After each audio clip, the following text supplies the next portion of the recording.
সুবর্ণ জয়ন্তী টাওয়ার বা golden jubilee tower নামে পরিচিত মৃণাল হক নির্মিত একটি ভাস্কর্য ও মুরালে সমন্বিত স্থাপনা বাংলাদেশের রাজশাহী বিশ্ববিদ্যালয় সিলেট ভবনের সামনে অগ্রণী ব্যাংকের পশ্চিম পাশে অবস্থিত। সুবর্ণ জয়ন্তী টাওয়ার রাজশাহী বিশ্ববিদ্যালয়ের অস্তিত্বের প্রতীক হিসেবে দেখা যায়। ইতিহাস: মৃণাল হক ইস্পাত ও লোহা দিয়ে সম্পূর্ণ জয়ন্তী টাওয়ার তৈরি করেন। রাজশাহী বিশ্ববিদ্যালয়ের 50 বছর পূর্তিকে স্মরণ করে রাখার জন্য 2003 সালে 25 লক্ষ টাকা ব্যয় করে নির্মাণ করা হয়। এই ইস্পাত নির্মিত স্থাপনার উচ্চতা 35 ফুট। 2003 সালে 21শে ডিসেম্বর এটির আনুষ্ঠানিকভাবে উন্মোচন করা হয়। সুবর্ণ জয়ন্তী টাওয়ার 1953 সালে 1953 সাল প্লাস তারপরে 2003 সালে এটা সংস্কার করছে। উদ্বোধন করেন গণতন্ত্রী বাংলাদেশ সরকারের মাননীয় প্রধানমন্ত্রী বেগম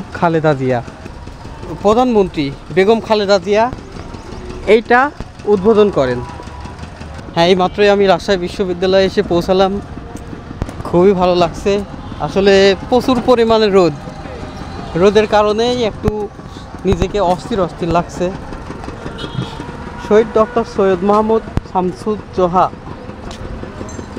এই সেই রাজশাহী বিশ্ববিদ্যালয়।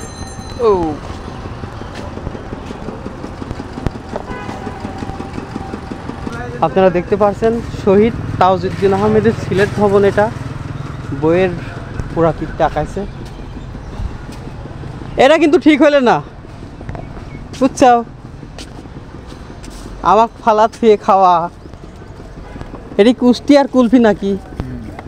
হ্যাঁ, রাজশাহী আসি খাও। সৌরভ কুষ্টিয়ার কুলফি খাইছাও? কয়দিন আগে তো গেছিলে। আমরা এখন রাজশাহী বিশ্ববিদ্যালয়ের এরিয়ার মধ্যে দিয়ে ঘোরাঘুরি করছি। আর এত বড় বড় গাছ আছে, আপনারা দেখতে পাচ্ছেন, বিশাল বড় বড় গাছ। আসলে রাজশাহী বিশ্ববিদ্যালয়ের আশেপাশ দিয়ে আমি ঘোরাঘুরি করছি এখন।